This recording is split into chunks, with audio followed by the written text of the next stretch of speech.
What's going on, everybody? Welcome back to the channel. This week, today, right now, we're going to talk about 5 things that you may or may not have known, mostly may not, maybe a little bit may, known about Stratocaster pickups. So let's jump straight into it. Before we get into that, do me a favor, hit the like and the subscribe button right down there, and you can actually scan that little thing on the screen and go to DylanTalksTone and buy Stratocaster pickups and loaded pickguards that are actually 10% off this week at DylanTalksTone. So let's jump straight into the nerdy stuff about pickups. Okay, first things first, we are out here in the shop at the Laser, and we want to talk about what the bobbins are made out of and their involvement in tone or lack thereof. So what we have here is this is actually paper that has been impregnated with vulcanized rubber. Leo Fender, back in the day, basically was recycling ideas for material that was already kind of in existence, and really what all he wanted was a stable insulator that would be able to support the bobbin. And so we need 2 pieces. We need a top and a bottom. Now with a Telecaster, you just use this thin black stuff. But the early Telecasters didn't need to support threads. So they just had the black thin 62 thousandths, I think, thickness. And then when we went to a Strat and we needed to support threads in that the screws actually threaded into it, then we went to this thicker stuff. You might see it today and it might all be black, but that was kind of the original way they did it in the 60s. So the way they did it back then, it was actually stamped. It was like a die cut thing. But because we have more technology and we can control things better, we use a laser. So with our stuff, we actually engrave our logo in it. And so you're gonna see that being done first.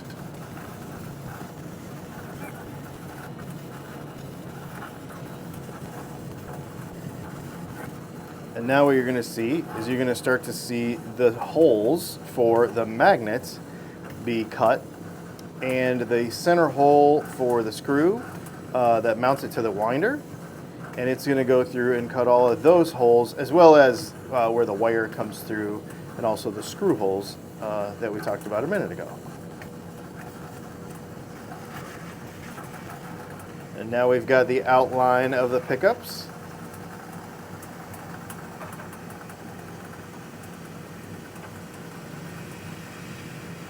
And that there is a completely cut out via laser bobbin. Now it didn't pop out of there, but it will when it's done. And once all these are cut, then we will take them into the shop, we'll clean them up, and then we will start on to maybe Strat unknown fact number 2. All right, Strat unknown fact number 2 has to do with the magnets. So these are the magnets that we press into our various pickups. They are all these ones that you see here are 187 thousandths thick. For you metric people, I don't know what that is, but that's been the standard for these in America for a very long time. And these ones are 650 thousandths tall. These are 671 thousandths tall. These are 710 thousandths tall, just basically there. Now, the unknown fact that we want to get to here is there's a lot of myth surrounding putting a bevel on the end of that magnet. And the reason they did that in the 60s and the 50s is because it made it easier to manufacture. They started doing it by hand, actually. They would actually grind on a grinding wheel. There was a little chuck that they put this in, and they ground it by hand on a grinding wheel so that it would make it easier to press into the flat work. I'll show you what I'm talking about.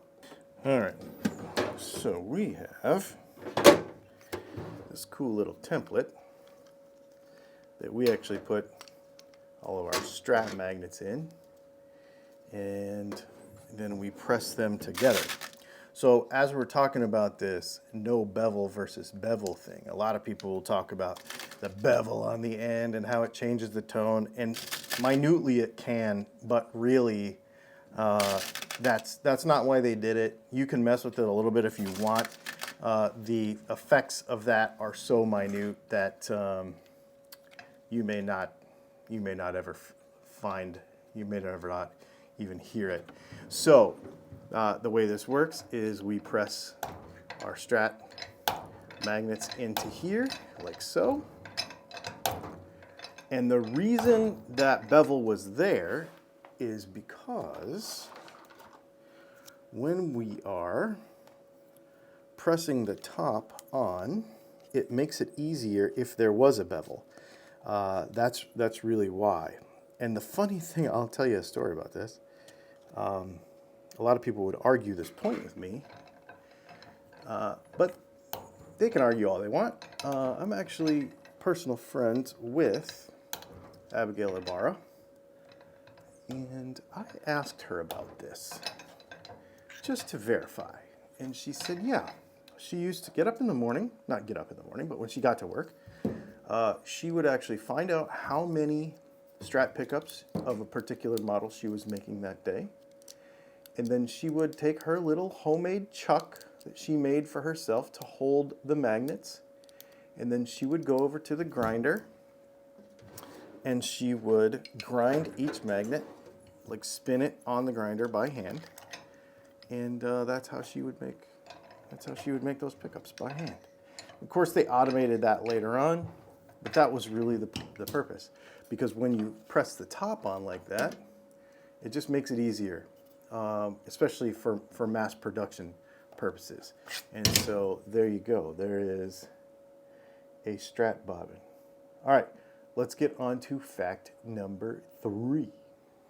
Okay, fact number 3 kind of pertains to another quote-unquote myth about Strat pickups, and that we're going to talk about reverse wound, reverse polarity. And what that means is that the middle pickup is reverse wound, reverse polarity from the neck and the bridge. What that means then is in these notch positions. So in the old days, you just had a neck, a middle, and a bridge. And people started to realize that if you held the switch kind of in the middle between those two positions, that you would get these two pickups. And then down here, you would get these two pickups. Well, later on, then you realized that you could take this middle one and wind it reverse wound, reverse polarity. And in those two notch positions, so these two pickups on at the same time and these two pickups on at the same time, you would have hum canceling because they're single coils, but if you did this right, you could have hum canceling. So here's how we do this. Let's discuss reverse wound, reverse polarity. So on this pickup right here, we started with this eyelet, we wound the pickup, and then the end was here. So the final wrap comes around and then it gets put through this eyelet here. All 3 pickups on a Stratocaster are wound the same direction, okay? So they're all wound with the start on this side, the finish on this side. They're all, it depends on how you do it, where you live and where you work and what your company decides to do. But we wind everything counterclockwise. Other brands might do it differently, but that's how we do it. So we wind everything counterclockwise. So the eyelet starts here and it finishes here. That is important to know for a couple reasons, because the quietest way to make one of these pickups is to take your black wire and put it on your start, and you take your finish wire and you put it on your white. So that's how we would hook up the wires on this pickup.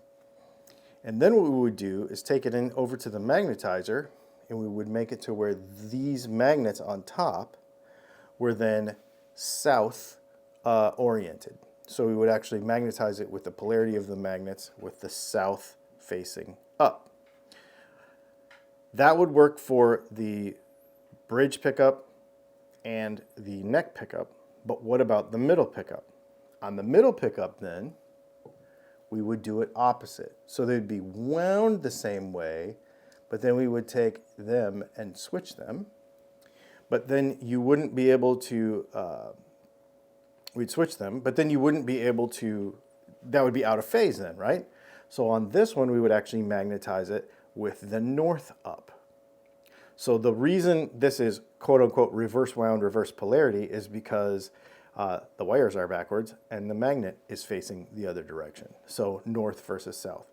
So on our setup, we have, just to zoom back out and give you the context here, our bridge pickup, is that our bridge pickup? Yeah, on this set. So our bridge pickup would be black start, counterclockwise, south up. Our neck pickup would be the same, and then our middle pickup would be clockwise, black finish, north up. And so in the notch positions then, it would give you hum canceling. The winding direction of the coil is not actually backwards. Fact number 4 is that basically all Fender, Telecaster, and Stratocaster pickups, save for the very, very earliest ones, were potted, okay? And they were actually wax potted. So this is actually just paraffin wax. Tonally, there is no difference between using wax and beeswax, except for beeswax is a pain in the butt and it's sticky and the heating point is different and it's a super annoying thing, and I've tried all kinds of percentages and we don't use it anymore. We just use paraffin. It works the best. Now in the 60s, Fender switched to using lacquer potting. But the problem is with that, and this is why you get a bunch of dead pickups from the 60s, is the lacquer finish that they were using on the wire. So it used to be that the wire had, it was this hard lacquer on the wire itself. And so the lacquer over time would break down the lacquer. Nowadays, they use wax again.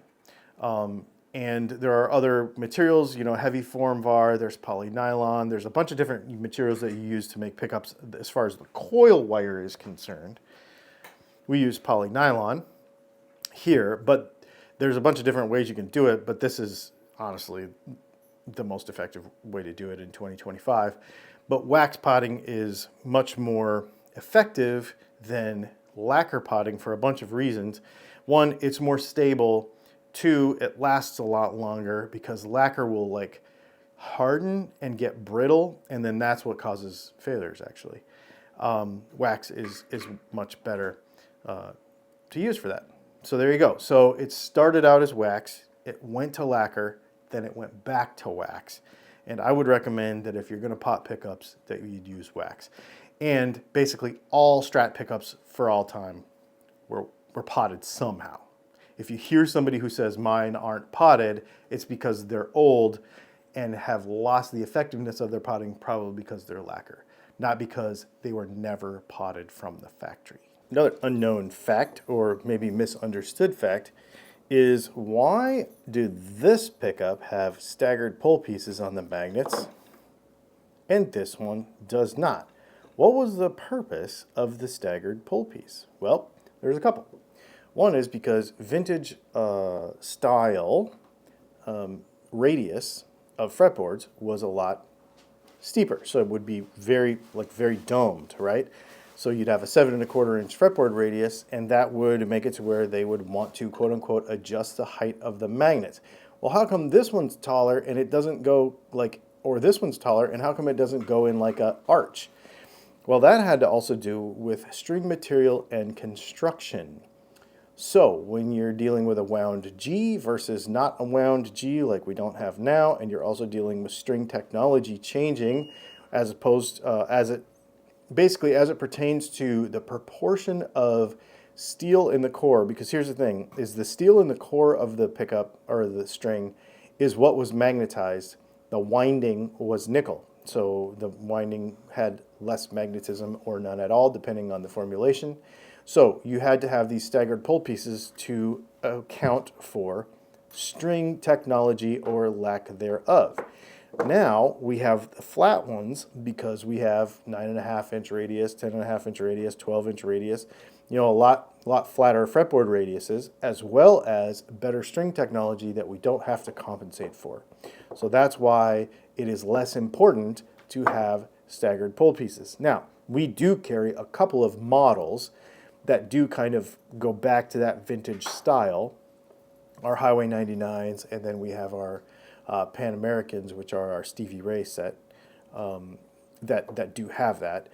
But that's just kind of because vintage is cool for some folks. But for the most part, you don't need to worry about it these days for most players, especially if you're taking a Squire or you're taking some sort of more modern Strat and you're upgrading it, and it will be pretty good because most of them will have 9.5-inch, 10-inch, 12-inch radius fretboards. So as far as Strat stuff goes around here, we have a lot of fun with it. Obviously, we showed you a couple of weeks ago where we can do these kind of fun custom pickguards, and we're actually doing these Strat pickups with the chrome surrounds now. I finally got the availability for those.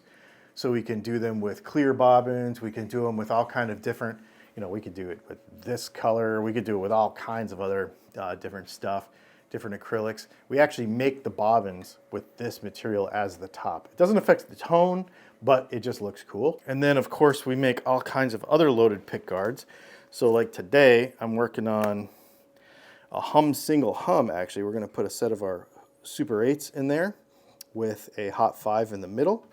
And then we're gonna use CTS pots, orange drop cap.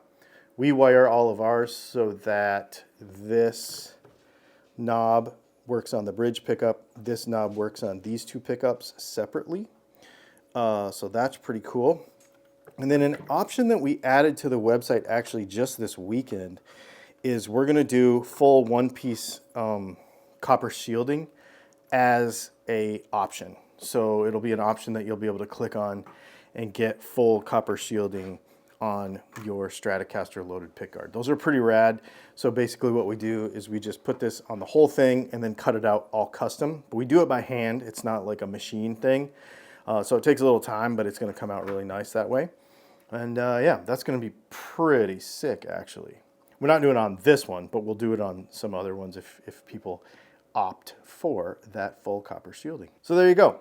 There's 5 things you may or may not have known about Strat pickups. Get in the comments and let me know how many of these things you did know ahead of time, which is cool. Some of this stuff's pretty neat, a little bit on the nerdy side, a little bit of the history of Strat pickups.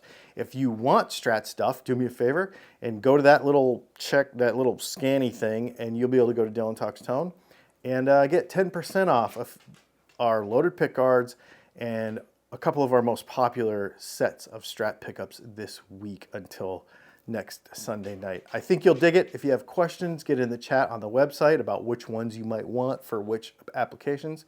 We'll help you out with that too. And there you go. Thanks for hanging out. We'll see you in the next video.